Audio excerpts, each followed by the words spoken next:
I turned 45 with a cold pizza, 2 half-burnt candles, and silence so loud it felt personal. No one came, not even her. My wife of 12 years. No text, no call, no excuse. I told myself maybe she was planning something late. Maybe the surprise was coming. Maybe people just forgot. But I knew better. The truth came a week later in my inbox, subject line, "You're invited." Our wedding. Her name. His name. A beachfront location. Soft gold font. Attached below was something uglier, a signed divorce form, already notarized. Finalized. She had planned her exit like a vacation. Quiet, polished, cruel. I didn't respond with a tantrum. I didn't beg. I just sent her a note, "Congratulations." And then I vanished from her version of me. We met in a library. She loved poetry. I loved the way she recited Neruda like gospel. I married her because I believed in soulmates. I stayed because I believed in loyalty.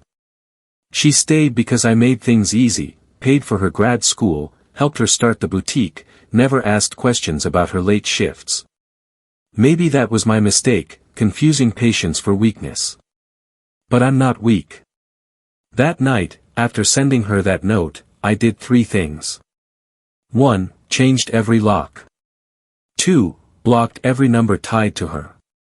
3. Called my bank, split the accounts, and froze the joint one.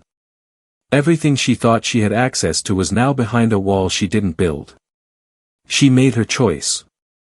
She didn't get to keep the benefits. 2 days later, she tried. She must have been sipping champagne when the app showed her access denied. I imagine her smile falling mid-toast. That same night, there was a knock at my door. 2 officers, calm, professional. "Sir, we've received a report of financial fraud. Your wife alleges you emptied joint marital funds." I let them in, sat them down, offered coffee, then handed them a folder, timestamps, account transfers, emails, and just for flavor, surveillance footage of her signing the divorce papers and mailing them. "She wasn't my wife when she filed that report," I said. "She was a stranger I used to love." One officer flipped through the documents.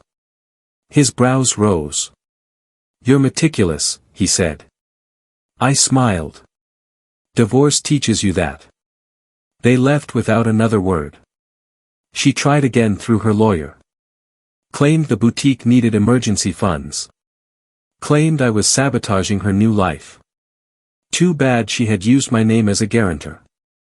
Too bad I had already revoked my stake and shut down the lease. Too bad she never noticed the fine print I had updated months before. She wanted a clean break. I gave her an unrecoverable one. Then came the phone calls from unknown numbers. Some I answered, heavy breathing on the other end. Other times, tears. "Can we talk? Please, just talk." But I don't talk to ghosts. I talk to lawyers, to accountants, to quiet, efficient people who make problems disappear. The final act was simple. I forwarded the wedding invitation to the IRS, along with records of her hidden accounts, the ones she thought I didn't know about, filed under her name and the boyfriend's business. They had claimed joint assets without realizing they left a trail. Her beach wedding turned into a courtroom appearance. She showed up in white. She left in gray. Fraud. Perjury. Tax evasion. Not enough to jail her, just enough to ruin her reputation. She sent one final message after that, "Why are you doing this?" I didn't answer. Some people don't deserve closure. Just consequences. Now I wake up at peace. There's no lipstick on my collar. No tension in my jaw. No need to keep checking who's lying next to me. The house is quiet, not lonely, but liberated. Sometimes people say revenge is unhealthy, that it consumes you. But they don't understand. I didn't burn her life down. I just stopped letting her live in mine.